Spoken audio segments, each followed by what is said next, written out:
Hey everyone, this is Robert. After exploring basic tools and steps for geolocating photos and videos, we will dig deeper in this second part of the tutorial with some advanced tools and techniques. We will examine how to easily find and use metadata when available to determine an image's precise geographic coordinates. We will see how the unique shape of mountain ridges combined with the 3D view in Google Maps may help spot a location. We will have a quick glimpse at how heat signatures visible from space can be used to fact-check the location of war or environment-related events. Try an experiment. Take a photo with your smartphone, any photo like this one. It's just for a test, and save it on your computer. Then go to Windows Explorer or Finder on a Mac. Right-click on the file or Control-click on a Mac, go to Properties, and the Details tab. If you scroll down a bit, you will find information like the date the photo was taken, whether it was edited or not, the brand name of the camera, and in a GPS section, the latitude and longitude where the photo was taken. All these little pieces of information are called metadata, which means data attached to a file.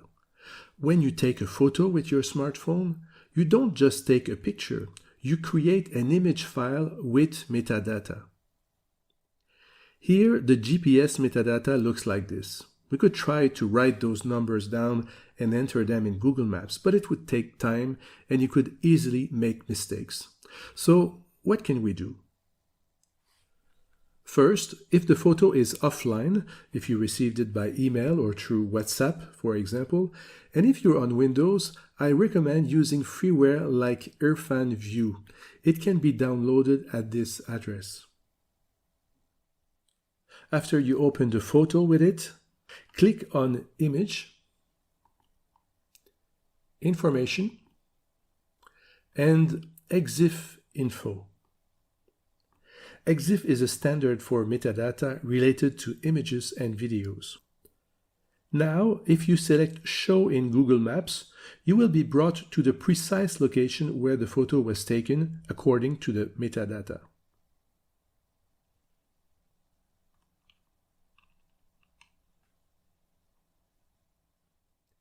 If the photo is online, there is an even more straightforward way to verify if the image includes metadata, and if so, to display its location on Google Maps in one click. It uses the EXIF Viewer Classic browser extension. If you haven't done it already, go to the Chrome Web Store, search for it, and install it. When this extension is added, you can simply mouse over any image in your browser to see whether it has metadata attached, including its location. In this case, as you can see, it does. The camera brand, the date it was taken, the editing software, and importantly, a clickable red GPS link which brings you in one click to its location in Google Maps. The last thing now is to use Street View to confirm that we have a match.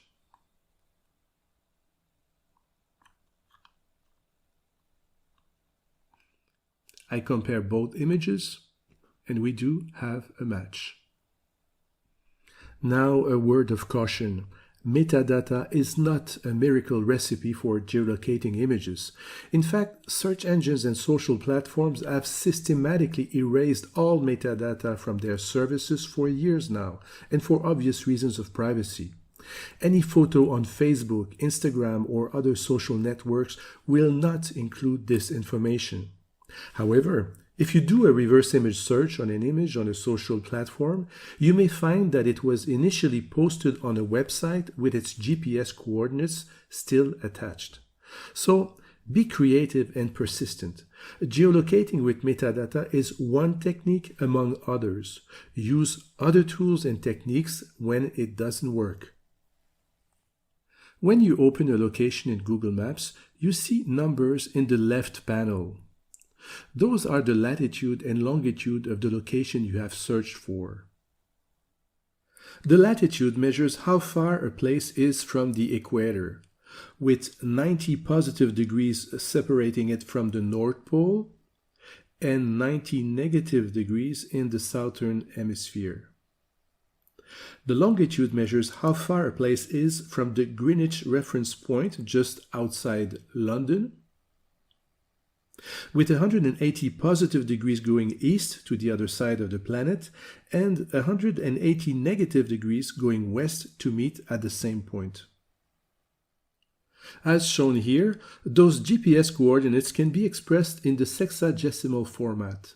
Sexa refers to the number 60 because this system divides degrees of latitude and longitude into smaller units called minutes and seconds, which represent fractions of a degree.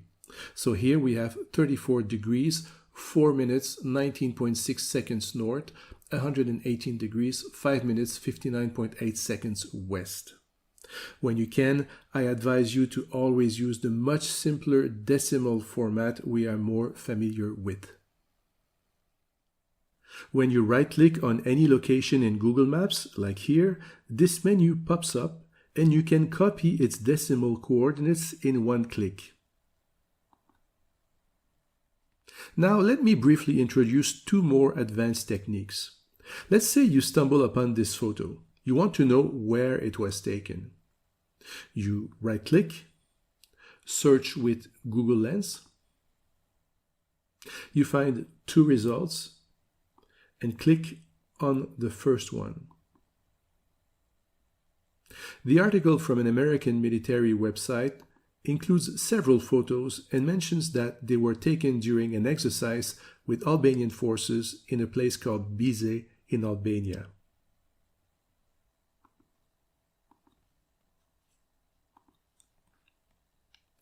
Looking closely at this photo, you spot two important details: the helicopter in the background and the mountain ridges. Mountain ridges have distinct, unchanging shapes that are easy to match with the 3D view of maps or satellite images, making them super helpful for figuring out where a photo was taken. So we have three clues: a location in Albania, a helicopter, and mountain ridges.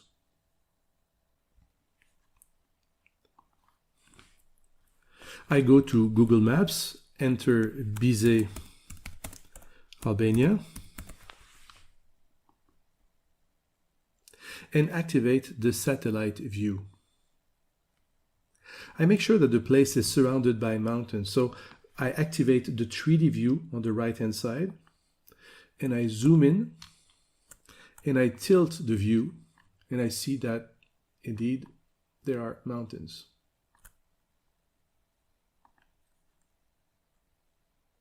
After spending some time looking at the details, I find the letter H in a circle, which looks like a helipad.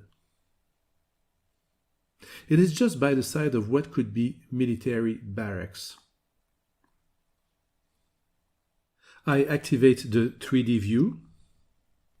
I zoom in and try to position myself at the angle used by the photographer to see whether the mountain ridges match my photo.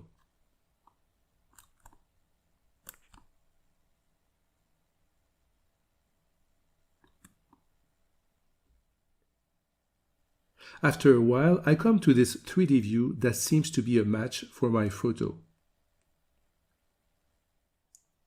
For advanced users who would need more precise tools to geolocate an image with mountain peaks and crests, there are two better tools.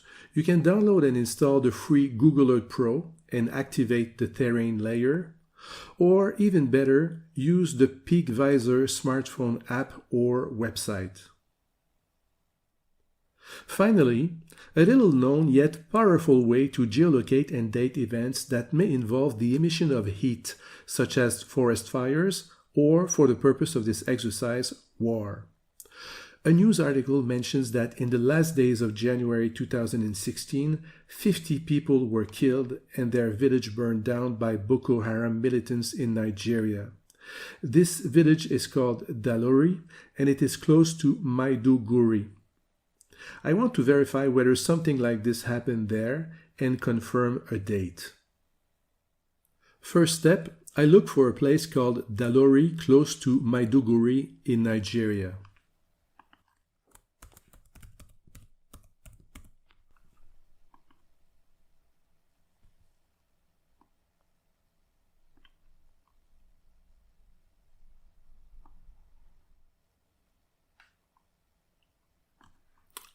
I find it, right-click on it, and copy its coordinates. Then I switch to this global fire map managed by NASA. The firm's website shows every place on Earth where active fires have occurred in the past hours, days, weeks, months, and years. You can go back to the year 2000 with its historical data. You click on the location icon on the left. You select the Find Location tab, you paste your coordinates, hit Enter, zoom in to the village. You want to travel back in time to the last days of January 2016, so you select the date like this.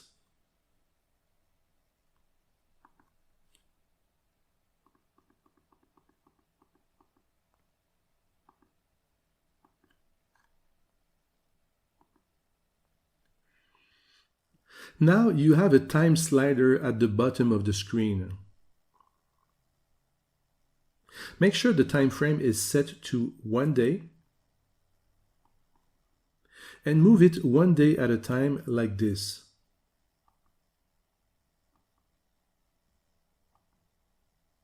Now we see on the 31st of January 2016 those 3 red squares on top of our village, confirming that an event producing a lot of heat happened that day. Voila, this concludes the second part of our tutorial on geolocation tools and techniques. I hope you enjoyed it. Thanks for watching.